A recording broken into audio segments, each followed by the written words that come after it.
서울에서 살고 있는 33세 여성입니다. 여러분은 혹시 벼락을 맞아본 적이 있으신가요? 저는 7년 전에 벼락을 맞았습니다. 그냥 벼락이 아니라 돈벼락을 맞았던 거예요. 그것 때문에 제 인생은 확 달라졌습니다. 가난한 집에서 태어나서 제대로 먹지도 못했고 좋은 옷 한 번 입어보지 못하고 자란 저는 성인이 된 뒤에도 늘 돈 걱정을 달고 살게 되었어요.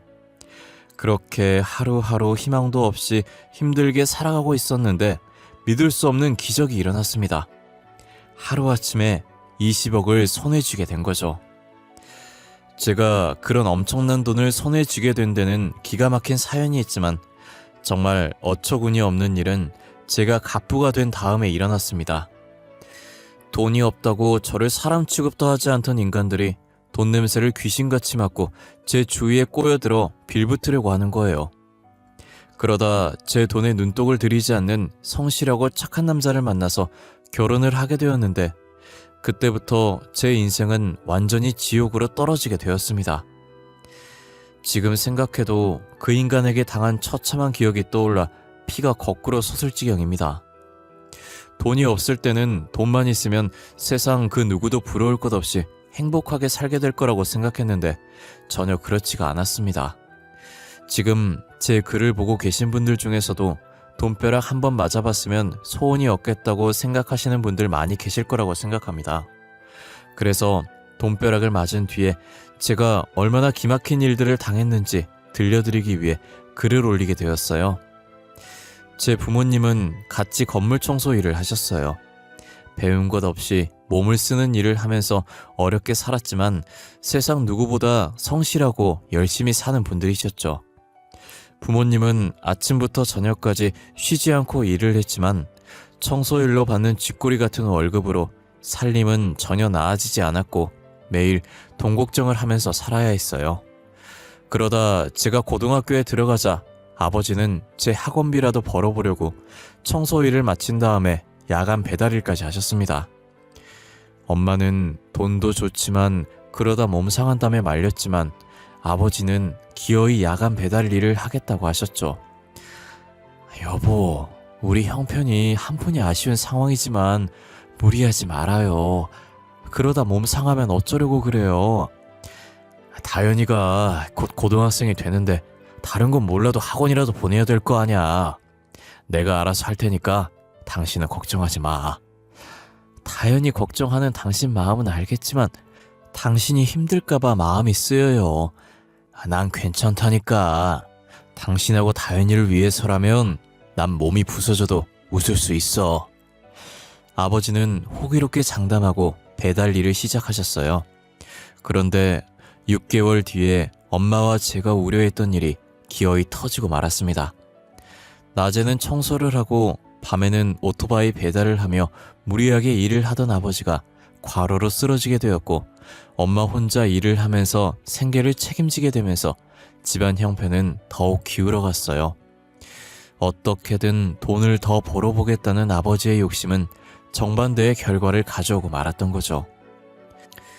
고등학생이 된 뒤 저는 수업이 끝나면 엄마가 하는 청소일을 도와주기도 했어요. 시간이 지나 2년제 대학을 졸업한 다음에 취업을 하기 위해서 많은 노력을 했지만 번번이 실패를 거듭했어요.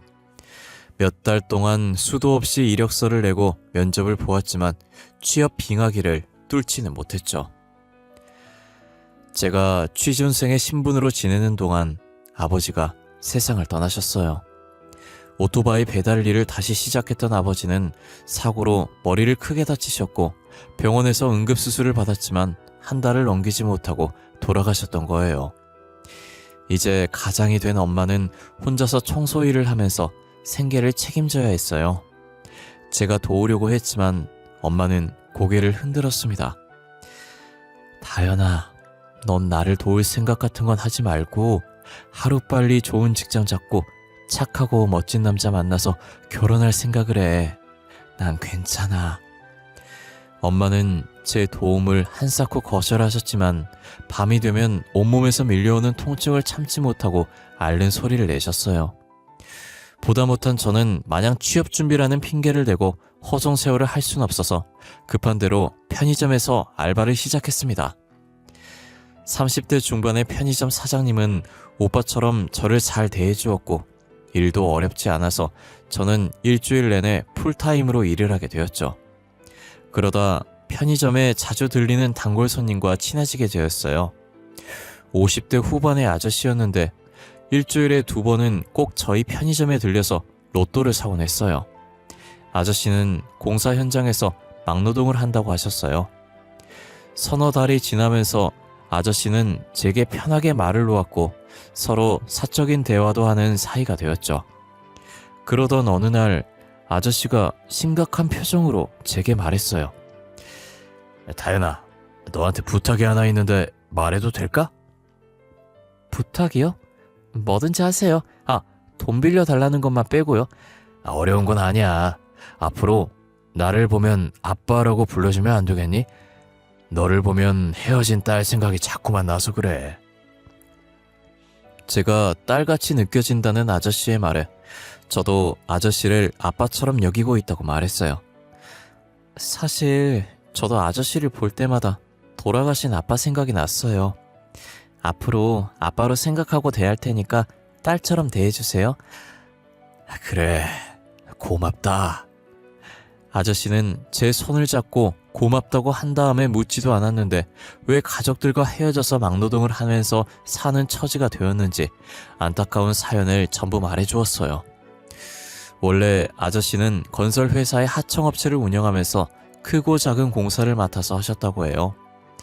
규모는 크지 않았지만 자기 사업을 하면서 사장님 소리를 들으면서 제법 괜찮게 살았는데 계약 과정에서 알게 된 비리를 경찰에 제보한 게 화근이 되어서 원청업체의 눈밖에 나게 되었고 원청회사의 악랄한 보복으로 회사가 거덜이 나고 말았다고 하네요.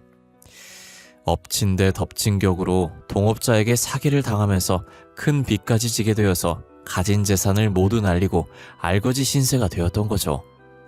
무일푼의 빈털터리가 되자 아내는 아저씨에게 이혼을 요구했고 결혼한 딸은 아이 연락을 끊어버렸다고 합니다. 그래서 아내와 이혼을 하고 딸에게도 버림받고 혼자 고시원에서 외롭게 살고 있다고 하셨어요.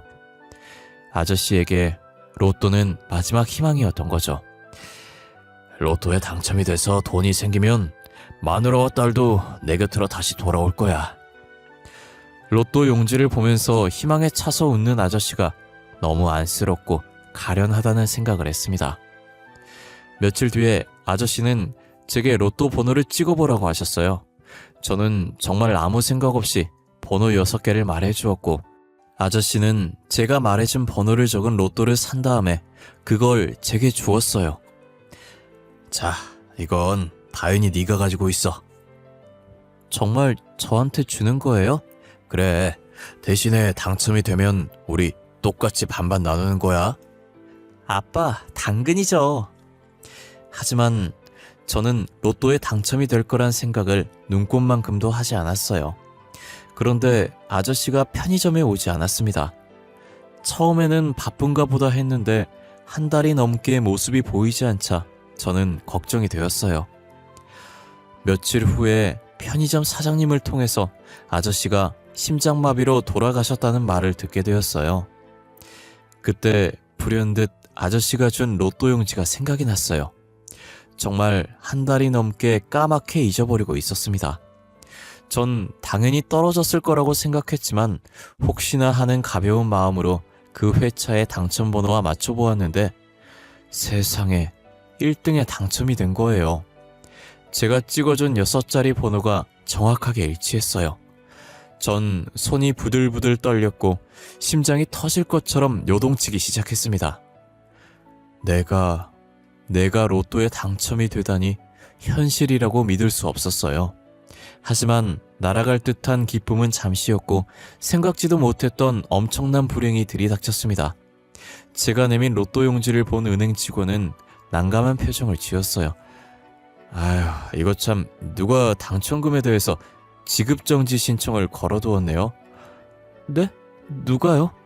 그건 개인정보라서 저희들이 알려드릴 순 없고 하여튼 당사자가 연락을 해올 거니까 원만하게 해결하신 다음에 찾아오세요. 그날 로또를 사서 제게 준 건 돌아가신 아저씨인데 누가 지급정지를 신청한 건지 알 수가 없었죠. 하지만 며칠 뒤에 돌아가신 아저씨의 전처와 딸이 편의점에 들이닥쳐서 제게 당첨금을 내놓으라고 윽박질렀어요. 그녀들이 한 짓이었던 거예요. 새파랗게 젊은 것이 돈을 보더니 눈이 뒤집히고 간이 배밖에 나왔구나. 당장 그 돈 전부 내놔.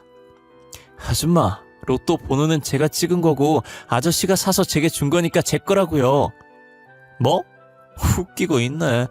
네가 아직 세상 무서운 줄 모르나 본데 험한 꼴 당하기 전에 당첨금 전부 내놔. 제가 어리다고 만만하게 보시는데 어림도 없어요. 영업방해로 경찰에 신고하기 전에 당장 나가요. 하, 그래? 좋아.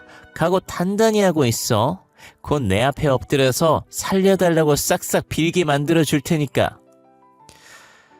전처와 딸은 아저씨의 유품을 정리하다가 수첩에 남겨놓은 로또 번호와 메모를 확인해 본 다음에 저를 찾아왔다고 했어요.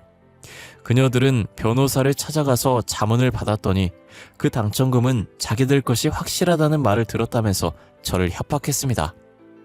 그날부터 그녀들은 매일같이 밤낮을 가리지 않고 수도 없이 협박 문자를 보냈어요. 밤길 조심해라. 돈을 주지 않으면 청부업자 고용해서 쥐도 새도 모르게 죽여버리겠다. 보기만 해도 소름이 끼치는 문자들 때문에 저는 노이로제에 걸릴 지경이 되었죠. 그리고 마침내 그녀들은 저를 상대로 당첨금의 절반을 내놓으라는 소송까지 걸었어요. 법원에서 소송장과 출석 요구서 같은 게 날아오자 엄마는 제가 당장 잡혀갈 거라고 생각하고 하늘이 무너진 것처럼 깊은 한숨을 쉬셨어요. 다현아, 돈보다는 사람이 살아야지. 그것들은 돈에 눈이 뒤집혀서 무슨 짓을 할지도 몰라. 그냥 달라는 대로 주고 끝내자. 무서워서 살 수가 없구나. 가장도 없이 집안에 여자 둘뿐이니 엄마와 저는 의지할 데가 없었어요. 엄마와 저는 여러 날을 고민하다가 억울하고 아깝지만 그녀들이 원하는 대로 돈을 주기로 했어요. 그때 전후 사정을 모두 아는 편의점 사장님이 저를 말렸습니다. 그 여자들이 뭐라고 떠들면서 협박해도 그 돈은 네 거야. 무섭다고 도망치려고 하지 말고 당당하게 맞서서 싸워.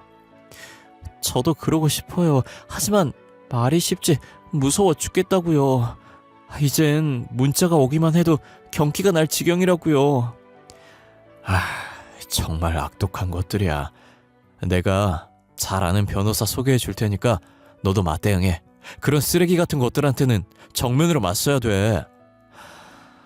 나도 도와줄 테니까 기운 내. 네, 사장님. 고마워요.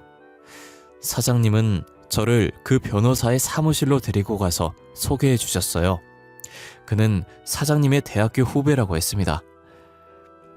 변호사 개업한 지 1년밖에 안 된 햇병아리지만 실력은 아주 뛰어난 친구야.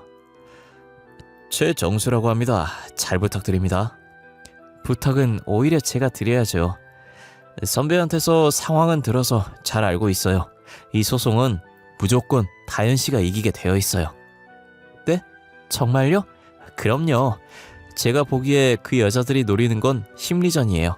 소송보다는 다현 씨를 괴롭혀서 돈을 뜯어내려는 수작이죠. 그러니 그 여자들 헛소리에 놀아나지 말고 버티기만 하면 됩니다. 그는 법에 대해서는 무지랭이인 제가 알아들을 수 있도록 쉽게 설명해 주었고, 그를 만난 다음에 저는 천군만마를 얻은 것 같은 자신감이 들었어요. 제가 맞대응한다는 소식을 들은 그녀들은 더 집요하게 저를 괴롭혔습니다. 그러자 변호사가 나서서 그녀들을 경찰에 고발했고, 그때부터 저는 그녀들의 협박 문자와 괴롭힘에서 풀려나게 되었습니다. 몇 달을 끌던 재판 결과 제가 이겼고, 저는 당당하게 은행을 찾아가서 세금을 제하고 약 20억이 입금된 통장을 받았습니다. 그제서야 제가 돈벼락을 제대로 맞았다는 게 실감되었어요. 저는 이제 뭘 할까 여러 가지로 생각을 하다가 작은 카페를 차리기로 마음을 먹었어요. 그런데 제가 거액을 가지고 있다는 소문이 퍼지자 온갖 사람들이 저를 찾아와서 사정을 했습니다. 연락이 끊어졌던 친구부터 친척들까지. 평소에는 가난한 청소부의 딸이라고 사람 취급도 하지 않다가 이제는 제게 꼬리를 치면서 돈을 빌려달라고 아양을 떨었어요.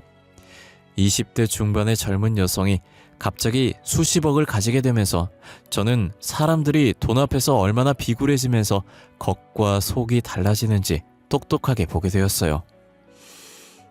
1년이 지나면서 카페는 자리를 잡았고 엄마와 저는 넓은 아파트를 사서 이사도 했어요. 돈이 생기니 나이가 어린 여자라고 무시하는 사람은 하나도 없었고 모두들 제 비위를 맞추려고 굽신거렸습니다. 그러면서 저를 도와주었던 변호사와 만남도 이어졌어요. 소송을 준비하면서 자주 만난 저희들은 서로에게 호감을 가지게 되었고 오빠 동생처럼 편하게 지내는 사이가 되었던 거죠. 그러다 같이 저녁을 먹는 자리에서 그가 제게 사랑을 고백했습니다. 우리 만난 지도 벌써 1년이 넘었지? 맞아, 시간이 참 빨라. 우리 언제까지 이런 사이로 만나야 될까? 이런 사이라니? 그게 무슨 말이야? 친구도 아니고 애인도 아니고 어정쩡한 사이 말이야. 오빠는 어떻게 생각해? 사실 오래 고민했어. 그렇지만 더는 미룰 수 없어. 나는 벌써부터 너와 결혼할 생각을 하고 있었어. 그런데 사람들 시선 때문에 망설이고 있었어. 사람들 시선 때문이라니? 사람들이 네가 가진 돈 때문에 결혼하려 한다고 생각할 게 뻔하잖아. 그는 예전부터 저를 마음에 두고 있었지만 오히려 제가 가진 돈 때문에 고백을 망설여왔다고 했어요. 내가 분명하게 말하는데 돈 때문에 결혼하려는 거 아니야. 그건 나도 알아. 솔직히 나도 오빠가 좋아. 은근히 고백해주기를 기다렸어. 그래, 그럼 우리 결혼하자. 다른 사람들이 어떻게 생각하든 우리들 사랑만 확실하면 되는 거야. 그렇게 저희들은 결혼을 약속하게 되었죠. 주위에서 돈을 보고 제게 호의를 베푸는 사람들이 있었지만 적어도 그는 그런 부류의 인간들과는 다른 사람이란 생각이 들었어요. 1년간 만나보니까 그는 남의 돈에 욕심을 내지 않는 순수하고 깨끗한 마음씨를 가진 남자라는 확신을 가지게 되었거든요. 저는 엄마에게 변호사와 사귀고 있다는 말을 처음으로 했어요. 그런데 좋아할 줄 알았던 엄마의 표정이 무척이나 어두웠어요. 사람은 누구나 자기 분수에 맞는 짝을 만나야 하는 법이야. 내 주제에 변호사 사위를 보더니 너무 기울어지잖니. 그래서 걱정이다. 엄마, 그런 건 걱정하지 마. 내가 아는 한 변호사라고 못 배운 사람 무시하는 저질은 아니야. 그러면 다행이다만 10길 물속은 알아도 한 길 사람 속은 모르는 법이야. 일단 한번 만나봐. 이번 주말에 집으로 데리고 올게. 엄마는 내세울 거 없는 저희 집안 형편을 걱정했지만 그를 만나자 엄마의 마음이 달라졌어요. 장모님, 제가 명색이 변호사이기는 하지만 자리를 잡으려면 아직 멀었습니다. 많이 부족하지만 다현이만은 세상 누구보다 행복하게 만들어줄 자신이 있습니다. 자네를 직접 보니 믿어도 될 것 같아. 제대로 배우지도 못하고 내세울 것도 없는 딸을 맡아주겠다니 정말 고맙네. 평생 둘이 의지하면서 잘 살아야 하네. 네, 장모님. 그래, 고맙네. 고마워. 대화를 하는 동안 엄마의 얼굴에서는 미소가 떠나지 않았습니다. 엄마가 마음에 들어하니 저도 기분이 좋았어요. 그런데 한 가지 걸리는 건 엄마가 너무 낮은 자세로 남편을 대하는 것이었죠. 사실 남편이 변호사라는 타이틀을 빼면 시댁도 재산이 많은 것도 아니어서 저희 집이 꿀릴 건 없었어요. 그런데도 엄마가 남편에게 고양이 앞에 쥐처럼 고개도 들지 못하는 걸 보니 은근히 짜증이 났습니다.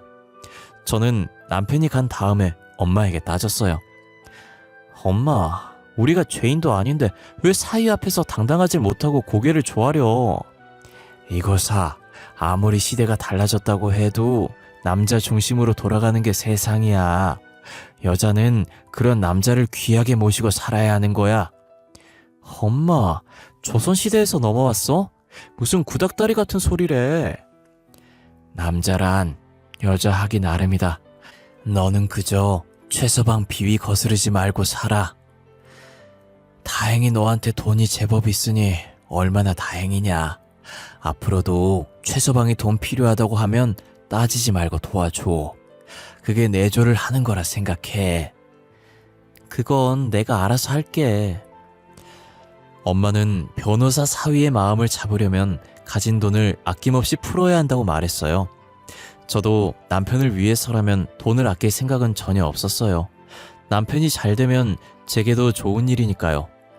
결혼을 하고 나자 남편은 저와 엄마의 마음을 읽었는지 은근히 제게 돈을 요구했습니다. 아, 이번 달도 적자네. 정말 미치겠네. 월말이 되면 집에 들어온 남편은 제가 들으란 듯이 변호사 사무실이 적자가 난다는 말을 했어요. 아직 고정 고객이나 기업을 상대로 영업을 해서 큰 사건을 수임하려면 로비도 필요하고 들어가야 할 돈은 많은데 수입이 미치지 못한다는 거예요. 여보, 얼마나 모자라? 뭐 한 달에 500 정도 마이너스야. 그 정도로 많아? 사건이 없다고 사무장이며 직원을 내보낼 순 없잖아. 나도 요즘은 영업하러 다니는데 경비도 많이 들고 한 번씩 대기업에 들어갈 때는 너무 부끄럽다고. 뭐가 부끄러워? 다른 변호사들은 외제차는 아니어도 최소한 국산 고급차 타고 다니는데 나만 중고 중형차 끌고 다니는 신세잖아. 비교되고 회사 경비들도 개무시한단 말이야. 그렇구나.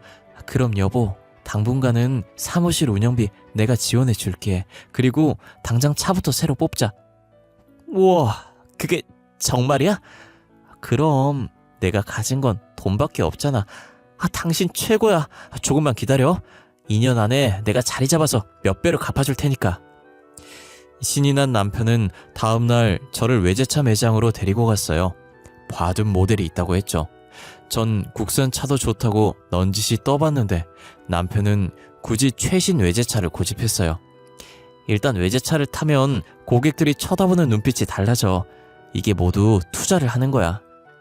그래, 이왕 결정했으니까 당신이 알아서 해. 남편은 VIP 대우를 받으면서 최신형 외제차를 일시불로 계약했고 그것을 시작으로 남편은 이제 대놓고 돈을 요구하기 시작했어요. 고객들하고 골프를 치기로 했는데 골프 세트를 새로 맞춰야 한다. 옷이며 신발이 필요하다고 했어요. 그때마다 저는 묻지도 따지지도 않고 남편에게 제 신용카드를 주거나 몇 천만 원씩 현금을 주었어요. 그러다 몇 달 뒤에 남편과 처음으로 돈 문제로 말다툼을 하게 되었습니다. 사건의 발단은 남편이 제게 말도 하지 않고 카드 대출을 받았던 거예요. 여보, 대출은 왜 받은 거야? 사무실에 쓸 데가 있어서 받았어. 당신은 몰라도 돼. 몰라도 된다니? 대출금이 내 통장에서 빠져나가잖아. 2천만 원을 어디에 썼는지 나도 알아야겠어. 참. 당신 그렇게 안 받는데 돈 좀 있다고 남편을 휘어잡으려고 들어? 고객들 만나고 영업하느라 썼다고 했잖아. 아니, 왜 소리를 지르고 난리야? 피곤해 죽겠는데. 돈 문제로 신경 긁으니까 그렇지. 내가 어디에 썼다고 설명하면 알아듣지도 못하는 무식한 주제에 참견을 하려고 들어. 뭐야? 당신 내가 가방끈이 짧다고 무시하는 거야? 됐어. 말꼬리 잡지 말고 잠이나 자. 남편은 수시로 제가 준 신용카드로 몇백만 원씩 썼는데 제가 따지고 들면 짜증만 냈어요. 그런 일이 반복되자 저도 신경이 날카로워져서 말다툼을 자주 하게 되었는데 그러다 남편이 화를 버럭 내더니 집을 나가버렸어요. 변호사 남편 덕에 사모님 소리 들을 때는 좋아라 하더니 돈 좀 썼다고 남편을 무시해? 나도 더 이상 못 참아. 남편은 짐을 챙기더니 친구 집으로 가버렸습니다. 제가 전화를 해도 받지도 않았고 문자는 씹어버렸어요. 사흘이 지나도 남편은 집에 들어오지 않았습니다. 그러다 남편의 친구에게서 전화가 걸려왔어요. 재수씨, 잘 지내셨어요? 아, 네. 우리 그이랑 같이 지내시는 거 맞아요? 아, 예. 안 그래도 그것 때문에 연락드렸어요. 정수 녀석이 화가 많이 났더라고요. 무슨 일인지 모르겠지만 재수 씨가 넓은 아량으로 용서해 주세요. 제가 잘 달래서 오늘 집에 들여보낼게요. 아, 네, 고마워요, 성현 씨. 친구 말대로 남편은 그날 밤에 집에 들어왔어요. 저는 남편과 다시 싸우기 싫어서 앞으로 돈 문제를 따지지 않겠다고 약속까지 했습니다. 그런데 얼마 지나지 않아서 남편은 또 아무것도 아닌 일에 트집을 잡고 싸움을 걸었어요. 제가 참고 견디다가도 화가 폭발하면 남편은 바로 짐을 싸서 친구 집으로 가버렸습니다. 그렇게 한 달에도 사흘이나 길게는 일주일씩 친구 집에서 지내다가 화가 풀어지면 집에 들어오곤 했어요. 그런 일이 반복되자 저도 익숙해져 버렸어요. 남편 친구도 남편이 잘 지낸다고 말을 해서 그런 줄 알았는데 정말이지 충격적인 사실을 뒤늦게 알게 되었습니다. 그날도 남편은 제게 화를 내고 집을 나가버렸고 늘 있는 일이라서 며칠 뒤면 들어올 거라고 생각하고 있었는데 남편 친구가 전화를 해서 만나자고 했어요. 아, 재수씨, 정수 문제로 꼭 드릴 말씀이 있어요. 가게 마칠 시간쯤에 제가 들릴게요. 밤늦게 카페로 온 그는 남편이 무슨 짓을 저지르고 있는지 경악스러운 사실을 들려주었습니다. 그동안 정수 녀석이 하도 사정을 해서 가만히 있었는데 더 이상은 안 되겠어요. 재수씨, 정수 녀석 다른 여자랑 딴살림 차려서 살고 있어요. 네? 그게 무슨... 정수 녀석 처음부터 재수씨 돈을 노리고 결혼한 거 맞아요. 결혼 전부터 사귀는 여자가 따로 있었어요. 그럼 남편이 집을 나간 것도 동거녀 때문이란 말이에요? 맞아요. 제 집에서 지낸 게 아니라 다른 여자와 살았어요. 그동안 속인 거 진심으로 사과드릴게요. 남편 친구는 남편이 의도적으로 제 감정을 건드렸고 그걸 빌미로 가출해서 동거녀와 놀아났다고 했어요. 저는 온몸이 떨렸고 심장은 터질 듯이 요동쳐서 숨을 제대로 쉴 수 없는 지경이었어요. 그동안 대출을 받은 것을 포함해서 제 돈으로 동거녀의 생활비를 대주고 있었던 거죠. 정수놈은 재수씨를 그저 소폰서로 생각하고 있어요. 얼마 전에 동거녀가 임신을 했어요. 이거는 제가 참을 수가 없네요. 남편 친구는 동거녀와 남편이 살고 있는 빌라를 알려주었고 저는 남편이 또 가출을 하자 엄마와 함께 그 집에 들이닥쳤습니다. 저를 본 남편은 얼굴이 백지장처럼 질리면서 굳어버렸습니다. 이런 처죽일 놈 같으니 명색이 법을 공부했다는 변호사라는 놈이 이런 파렴치한 짓을 해? 엄마는 악에 받쳐서 남편의 뺨을 연달아 갈겨버렸습니다. 장모님, 그러니까 제 말을 들어보시고 네 놈 입에서 나오는 더러운 변명은 듣고 싶지도 않아. 여보, 모두 오해야. 사실은 말이야. 뻔뻔스러운 인간 같으니 넌 내가 만난 인간들 중에서 가장 말종이야. 내 가슴에 못을 박았으니까 나도 똑같이 갚아줄 테니까 각오해. 남편은 제 다리를 붙잡고 울면서 호소했지만 저는 남편을 상대로 이혼 소송을 제기했습니다. 남편은 변호사인 자기 체면을 생각해서라도 소송만은 하지 말아달라고 애원했지만 여자가 한을 품으면 얼마나 무서운지 모르고 있었어요. 저는 위자료에 더해서 남편이 그동안 저를 속이고 동거녀에게 써버린 돈까지 반환 소송을 했고 전부는 아니지만 일부는 돌려받을 수 있었습니다. 전 남편이 딴 살림을 차렸다가 이혼 당했다는 소문이 퍼지자 사무실 직원들은 모두 떠나버렸고 전 남편은 변호사 자격까지 박탈당했다고 하네요. 그리고 동거녀에게도 사기죄로 소송을 당했다고 합니다. 동거녀에게는 총각인 척 행세를 했고 자기가 국제 변호사에서 외국 출장이 많다는 거짓말을 했다는 겁니다. 모두가 자업자득이겠죠. 여러분들도 돈에 눈이 멀어서 짐승 같은 짓을 하는 일은 절대로 없기를 바랍니다. 그동안 제 이야기 들어주셔서 감사합니다.